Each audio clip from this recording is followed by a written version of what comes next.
अनुच्छेद 370 और 35 से आज़ादी की 5 सालों में जम्मू कश्मीर में जो सबसे बड़ा बदलाव आया वो लोगों की मानसिकता में रहा। अलगाववादी सोच हाशिए पर चली गई है। इसका सबसे बड़ा प्रमाण बीते लोकसभा चुनाव में सामने आया, जब अलगाववाद की जनक माने जाने वाली प्रतिबंधित जमात ए इस्लामी और हुर्रियत से जुड़े लोगों ने भी भारतीय संविधान के प्रति अपनी प्रतिबद्धता जताते हुए मतदान में हिस्सा लिया। अब तो जमात विधानसभा चुनाव लड़ने की तैयारी कर रही है। यह भी संभावना जताई जा रही है कि अगर विधानसभा के चुनाव घोषित होते हैं तो कई अलगाववादी भी सामने आ सकते हैं।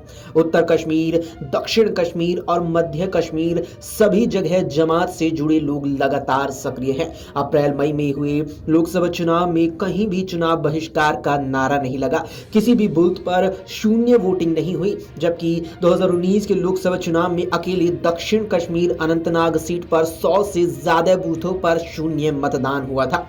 अनंतनाग राजौरी सीट पर कुलगाम में जमात के फलाह ए आम ट्रस्ट के सहायक निदेशक सयार अहमद रेशी, अलगाववादी मुख्तार वाजा, आतंकी जुनैद रेशी के पिता मुख्ताक अहमद रेशी ने मतदान किया। बारामूला से अलगाववादी नेता नईम खान के भाई नजीर खान चुनावी मैदान में डटे। बारामूला में लश्कर ए तैयबा के आतंकवादी उमर के भाई रऊफ अहमद और टीआरएफ कमांडर बिलाल के परिवार वालों ने भी वोट डाले। पुलवामा में जमात ए इस्लामी के पूर्व अमीर यानी प्रमुख गुलाम कादिर ने भी लोकतंत्र में आस्था जताते हुए मतदान किया। श्रीनगर, बारामूला और अनंतनाग राजौरी सीट पर 50.86% मतदान ने पिछले कई सारे रिकॉर्ड धराशाही किए।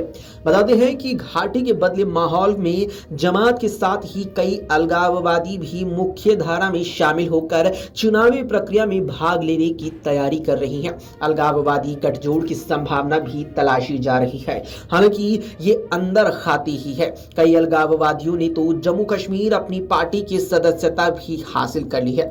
जमात ए इस्लामी अब विधानसभा चुनाव लड़ने की तैयारी कर रही है। इसके तहत संगठन के संविधान में भी बदलाव की तैयारी की जा रही है। जमात के पूर्व प्रमुख डॉक्टर अब्दुल हमीद फयदा का कहना है कि संगठन 1943 से प्रदेश में काम कर रही है। संविधान में बदलाव कर लोकतंत्र के पर्व में शामिल होने पर विचार भी किया जा रहा है। बता दें कि यहां पर बारामूला सीट पर इंजीनियर रशीद की लोकसभा चुनाव में जीत को लोग ये मान रहे हैं कि इससे अलगाववादी विचारधारा को बढ़ावा मिलेगा। पिछले 5 साल में सरकार ने जिस पर काबू पाया था वो विचारधारा फिर फन उठा सकती है। नेका उपाध्यक्ष उमर अब्दुल्ला भी कई मौकों पर इस ओर इशारा कर चुके हैं। राजनीतिक विश्लेषक प्रोफेसर हरिओम का मानना है कि सरकार ने पिछले 5 साल में अलगाववाद पर काफी हद तक अंकुश पाया है, लेकिन अब भी बहुत कुछ किया जाना बाकी है। मुख्य धारा में अगर ये शामिल होते हैं तो ये देखना होगा कि कहीं दोबारा इस विचारधारा को लोगों पर ना थोप दिया जाए।